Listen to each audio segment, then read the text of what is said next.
What's good, y'all? It's Guava, and in this video we're going to be reacting to more videos on the internet that prove that they've been lying to us this whole time.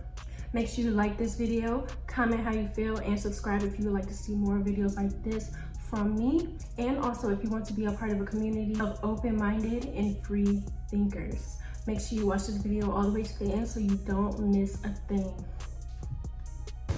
People are afraid to be pried loose from their ignorance because they know their ignorance so well. They know it better than they know their body odors. And if you say, come on, give up your ignorance, they get into that terrible position, terrifying position, which Shakespeare talks about at the end of the soliloquy, Hamlet's soliloquy. They'd rather bear the ills they have than fly to others that they know not of. Thus conscience doth make cowards of us all, so they are cowardly. That's deep. It's very deep. Y'all, ChatGPT done did it again. Listen to this. If I were Satan and I wanted to stop you from reaching your God-given purpose, I wouldn't attack you outright. I'd work quietly but relentlessly. First, I'd distract you, flood your life with short-term pleasures, endless scrolling, binge watching, chasing things that feel good now but keep you from growing. I'd make you so busy with the unimportant that you forget the essential. Then I'd whisper doubt into your ear, making you question your worth, your calling, and whether you even have what it takes. I'd amplify your fear of failure, fear of rejection, until you're too paralyzed to move forward. I tell you, tomorrow's fine, start next week or next year, there's no rush. And with every delay, I'd steal more of your time. I'd push you to compare yourself to others, making you feel either less than or puffed up with pride, both of which take your eyes off of your purpose. I'd surround you with people who drain you, discourage you, and convince you that settling is enough. And when you fail, and you will, I'll magnify it, making you believe one mistake defines you. I tempt you with money, status, and validation, convincing you that success is found in what the world applauds instead of what God has called you to do. I'd overwhelm you with busyness so you have no time or energy to hear God's voice, and I'd make you believe that life is meaningless, that you're powerless, and that none of it matters anyway. But here's the truth. None of these lies have power if you refuse to believe them.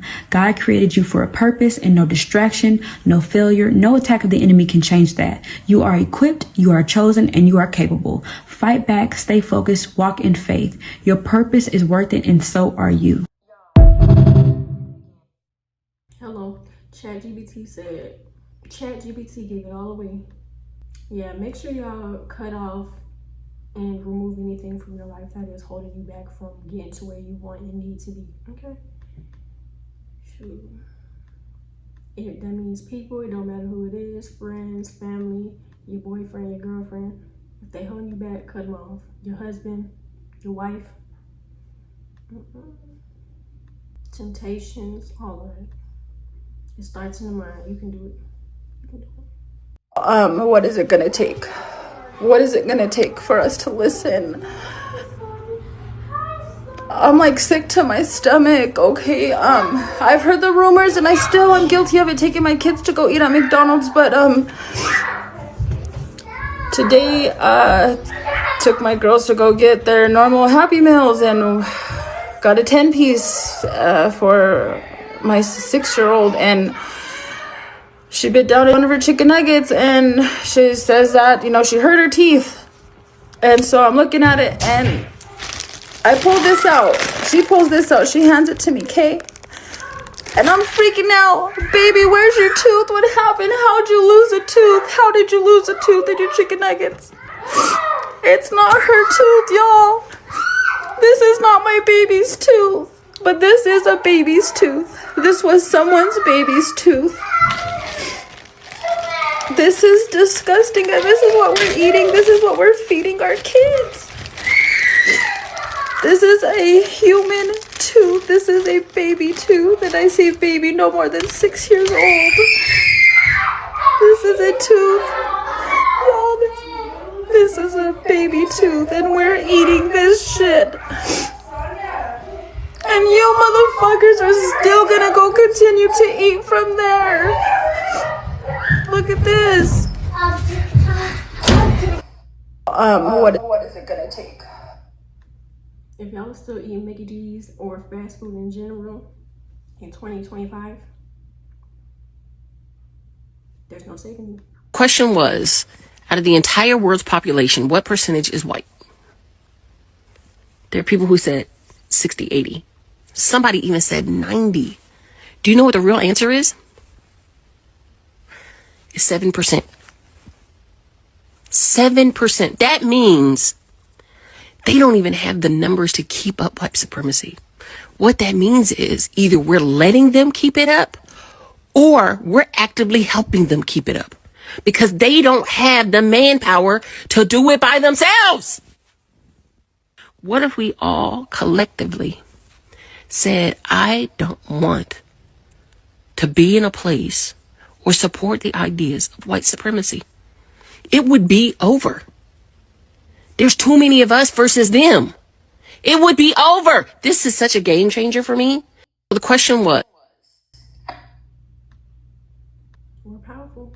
We have the power to change anything we want. If we don't like it, we can change it. How dare you ask her why she's speaking to you like that? How dare you ask her why she has an attitude? You feminine men have forced these women into survival mode. While being in relationships with you, she became the leader, the protector, and the provider. And guess what? She had to sacrifice something, and that was her softness. Her femininity was replaced with anxiety, stress, and depression. You aren't men. You're boys trapped in men's bodies. How dare you say, I love you, I appreciate you, I'm thankful for you, when you can't even lead that woman to the greatest version of herself. She's mentally falling apart. She's spiritually and emotionally falling apart. And you can't even elevate this woman to becoming the greatest version of herself. And you want to complain, why are you talking to me like that? Why are you always upset? Why are you always yelling? That woman is mentally falling apart. She is suffering from anxiety and stress. She is playing your role because rather than stepping into the relationship to guide her, you chose to compete with her. You men need to remember who you are. If that woman loves you and she's willing to pick up your slack, she deserves for you to go to war with yourself. All praises due to the Most High. All praises. My mother told me and my siblings when we were young kids. I remember it was when my older brother started secondary school. It was a big deal, my older brother going off to the big boy school. And my mum sat us down. She said, if you're ever in trouble out there in the real world, look for a black woman. My mum said this. My mum was raised in this country from the age of 6, the UK. She said, look for a black woman. She said, anywhere in the world, a black woman will help you. She was never wrong. But like, it's incredible that my mother said that, and I don't know what my mum went through. But I remember seeing photos of my mum in school when she was in high school and stuff, and like she had loads of black friends and stuff, and they were all black women. So she obviously felt some protection. And growing up for me, I noticed in my school, it was a very predominantly white school. The black teachers looked out for me. I had a black Jamaican teacher called Mrs. Forrester. She looked out for me. But even outside of school, when I started growing out my hair, it was a black woman that taught me how to look after my curls, what products to use. I am trying to make a point here, and it's that black women get treated the worst by the medical field, by the education field, by the police, by everything. Yet they're the ones that give the most love. We don't give credit where credit is due. We really don't. And thank you to especially thank you to the Jamaican community, because there was this Jamaican woman who helped my grandmother, and that's a different story. And just black women in general, thank you for everything you've done for me, for everything you've done for That is absolutely true. Black women hold this world together. African country offered to give $1 billion to help Black Americans economically and politically, and the US government denied that gift. A lot of you might already know this story, but it was new information to me, so I'm assuming some people don't know about this history, and it's important that we talk about it. According to LA Times, the federal government of the US denied the Nation of Islam leader Louis Farrakhan permission to accept a promised $1 billion gift from Libya to help Black Americans economically and politically. According to the same report, Farrakhan applied to the Treasury Department's Office of Foreign Assets Control, asking that he be granted an exemption from the sanctions to permit acceptance of $1 billion pledged by Libyan leader Muammar Gaddafi during a visit Farrakhan made to Libya. The Treasury Department denied that request in a message to Farrakhan's lawyers in Chicago, asserting the continuing need of the United States to enforce its policy of isolating Libya. Denying $1 billion, which is a gift meant for Black Americans from an African country, is insane. But it did happen, and according to U.S. spokesman then, That's wild. And that alone says a lot. Promise I'm not stupid, but can y'all answer this question for me? Why do you land in Earth but on the moon? Y'all see how he's on the moon but his head and his body's still chilling in outer space? But when you land on Earth, you go into Earth but you land on the moon. Bro, I've always had that question since I was little. One time, my school went to the Kennedy Space Center when I was in middle school. And I literally asked that question. Everybody looked at me like, what are you talking about? I knew I was not tripping. I know what I'm talking about. Not too much.